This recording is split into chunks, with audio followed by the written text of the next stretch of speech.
हमारे साथ डाक विभाग के चीफ जनरल पोस्ट मास्टर हमारे अनिल सर मौजूद हैं और इस डाक महोत्सव के बारे में उनसे कुछ सवाल जवाब करते हैं और उनका क्या जवाब होता है देखते हैं। सर, आपका बहुत बहुत स्वागत है। और आज नवाक महोत्सव किया जा रहा है, इसके बारे में आपकी क्या राय है, क्या कहना है? ये बहुत ही महत्वपूर्ण उत्सव है, महोत्सव है नवादा के लिए या पूरे इलाके के लिए, मगध क्षेत्र के लिए, हम लोगों के लिए, बच्चों के लिए।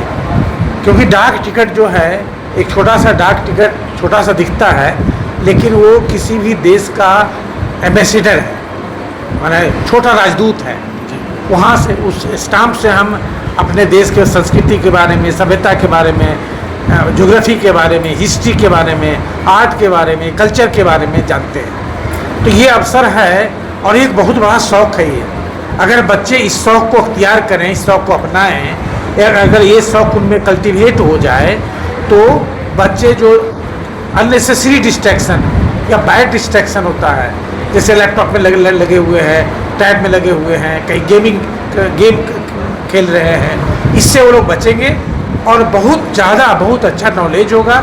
उनके दिमाग में फोकस बनेगा, कंसंट्रेशन बनेगा और ये अपने पढ़ाई लिखाई में भी बहुत अच्छा कर सकते हैं। विश्व के जितने बड़े बड़े नेता हुए, प्रेसिडेंट हुए, प्राइम मिनिस्टर हुए, या हमारे आज कौन बनेगा करोड़पति के जो अधिकतर विजेता हैं, आप वारेन बफेट है या आइंस्टीन थे, इस तरह के जितने लोग बड़े बड़े लोग हुए हैं, सब लोगों ने स्टाम्प कलेक्शन को अपनाया है। ये बहुत ही अच्छी हॉबी है, इसको hobby of Kings and king of hobby कहा जाता है, क्योंकि ये आपको इंटरटेन करता है, नॉलेज देता है और बहुत ही अच्छा इन्वेस्टमेंट है। एक 5 रुपये का स्टाम्प अगर आज खरीद लेंगे तो आपके बेटा को हो सकता है 50,000 या 5 लाख मिलेगा, आपके पोता को हो सकता है 5 करोड़ रुपये मिलेगा। तो इतना अच्छा इन्वेस्टमेंट कोई दूसरा नहीं। आज यहाँ डाक महोत्सव में बच्चों के लिए कुछ प्रतियोगिता भी रखी गई है, और प्रतियोगिता में क्या क्या है और क्यों रखी गई प्रतियोगिता, इसके पीछे क्या वजह है? ढेर सारी प्रतियोगिता रखी गई है। इसमें एक है स्टाम्प क्विज, डाक टिकट पर क्विज है, लेटर राइटिंग कंपटीशन है, स्टाम्प डिजाइन कंपटीशन है, पेंटिंग कंपटीशन है, म्यूजिक कंपटीशन है, डांस कंपटीशन है। क्यों रखा गया कंपटीशन?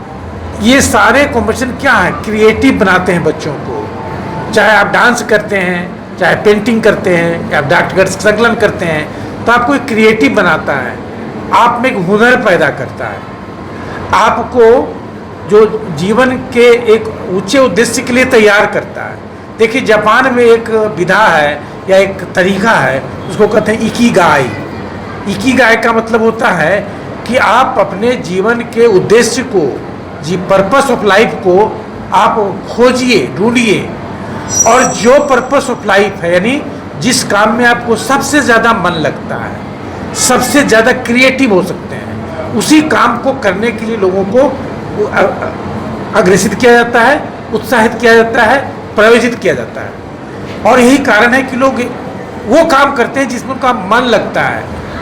और इसलिए आप देखिए कि पूरे विश्व में सबसे ज़्यादा लंबी उम्र तक लोग जापान में जीते हैं। बिल्कुल 100 साल वहाँ की कॉमन उम्र है। तो आप अगर अपने जो सबसे चहेता काम है उसको कर सकें, तो ये जितने कॉम्पिटिशन होते हैं, इससे बच्चे क्रिएटिव होते हैं, उनमें लीडरशिप पैदा होता है, उनको पता चलता है कि हमको किस चीज़ में मन लगता है सबसे ज़्यादा। ये मेरे हिसाब से 2, 3 या 4 साल के बाद नवादा में फिर से डाक महोत्सव हो रहा है, तो क्यों ना डाक महोत्सव हर साल अगर किया जाए और एक इस ढंग का बना दिया जाए ये हमारे ज़िले में, कि बच्चे हर साल भाग लेने के लिए अपने से ललायित रहे। इस ढंग का कार्यक्रम हो कि डाक विभाग तरफ से प्राइज मिलना एक बहुत बड़ा गौरव की बात बन जाए। इस ढंग अगर बनाया जाए तो कैसा रहेगा? देखिए, हम लोग अपने नवादा के स्कूलों में क्लब बनाए हैं और क्लब और ज़्यादा से ज़्यादा क्लब बनाने के लिए तैयार हैं। हम लोग नवादा में छोटे स्तर पर एग्जीबिशन करते रहते हैं। ये बड़े स्तर का एग्जीबिशन है, यह जिला स्तरीय का ही या राज्य स्तरीय एग्जीबिशन है। छोटे स्तर का एग्जीबिशन करते हैं और छोटे स्कूल्स में जाकर के हम लोग इसका छोटा एग्जीबिशन लगाते हैं, 3 फ्रेम का, 2 फ्रेम का, 10 फ्रेम का। बच्चों के लिए कहते हैं कि तुम एक टिकट का भी प्रदर्शन करो, एक पन्ने का प्रदर्शन करो, एक फ्रेम का प्रदर्शन करो। तो इस तरह का जो हम लोग का आयोजन है होता रहता है। ये बड़ा आयोजन है, हर साल में 2, 3, 4, 5 आयोजन हम लोग करते हैं। हर बार अलग अलग जिलों को चुनते हैं। इस साल हम लोग 5 जगह कर रहे हैं एक नालंदा में किए, एक नवादा में किए हैं, एक भोजपुर में किए हैं, एक वैशाली में किए हैं, एक छपरा में किए हैं। तो इस बार 5 जगहों को चुने हैं। तो उसी तरह हर साल अलग अलग जिलों को चुना जाता है बड़े स्तर के आयोजन के लिए।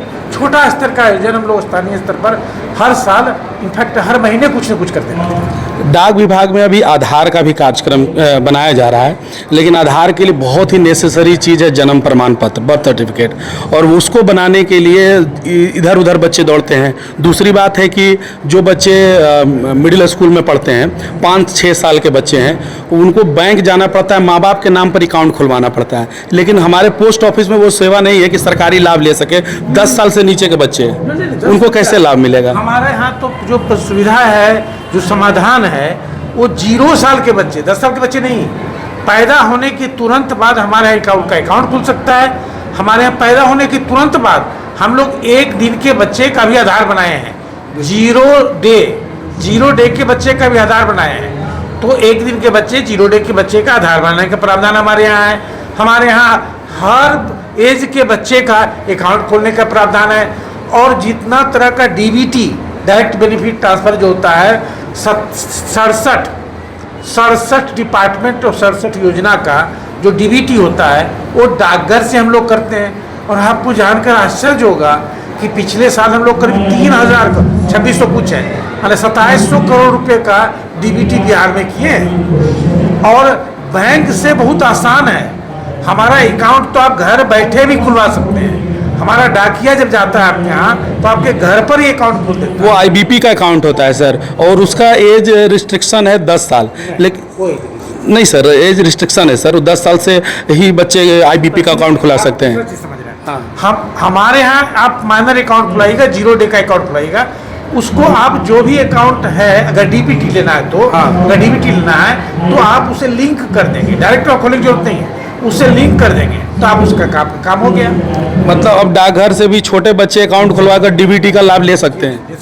ये जानकारी लोगों को नहीं थी सर, बहुत लोग, मुझे भी नहीं थी। हम लोग ले रहे हैं और आधार आपके घर में बन जाएगा। हमारा डाकिया जो किट लेकर, आधार बनाने का जो समस्या है ना, तो हमारा डाकिया किट लेकर जाता है और आपके घर पर ही आपका आधार बना देता है। 5 साल से नीचे के बच्चे के लिए हम लोगों ने स्पेशल किट बनाया है जो घर पर ही बन जाएगा।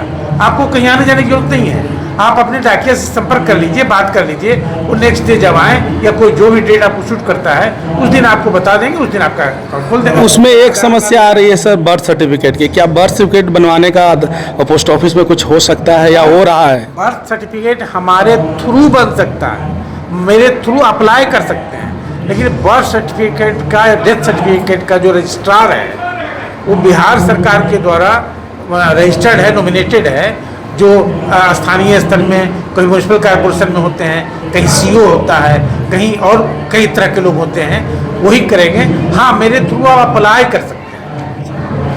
एक अंतिम सवाल सर आपसे रिलेटेड है। आपको जब भी मैं देखता हूं अपने कर्मचारियों से, जैसे कभी आप बातचीत कर रहे थे एक स्टाफ से, उनके तबीयत की हालचाल ले रहे थे, और हमेशा आप मजाकिया, थोड़ा हंसी मजाक के मूड में रहते हैं, तो आप ऐसे ही हैं या फिर मतलब कुछ बताइए? क्योंकि लोगों का एक भ्रम है कि आपके नाम से बहुत लोग कर्मचारी डरते भी हैं। ये डिपार्टमेंट में है बात। तो एडमिनिस्ट्रेशन किस लिए होता है? नहीं, डरना है एक काम के लिए, कि काम के एक पर्टिकुलर काम को करने के लिए, पर्टिकुलर काम को इतनी अच्छी क्वालिटी से करने के लिए डरना है, लेकिन उसके अलावे सब समान है। लेकिन जब काम की बात आती है तो मेरा पोस्ट ही इसीलिए बना है कि कोई एक काम की एक खास गुणवत्ता तक ले जाएं, एक काम को एक खास स्तर तक ले जाएं, लोग काम करें, सभी खूब अच्छा काम करें, और खूब अच्छा काम हो रहा है। जी। बिहार आज कई क्षेत्रों में, निर्यात में, एसबी अकाउंट में, पीएलआई में, डिलीवरी और लेटर्स में, पूरे देश में नंबर 1 पर है, पूरे देश में यही लोग कर रहे हैं। तो वो काम के लिए हम लोग का ये उद्देश्य है। लेकिन जब वो काम खत्म हो गया तो बात खत्म हो गई, बाकी हम लोग सब बराबर हैं। थैंक यू सर, बहुत बहुत। हम लोग का नहीं भाई, लोग नहीं बनाते हैं।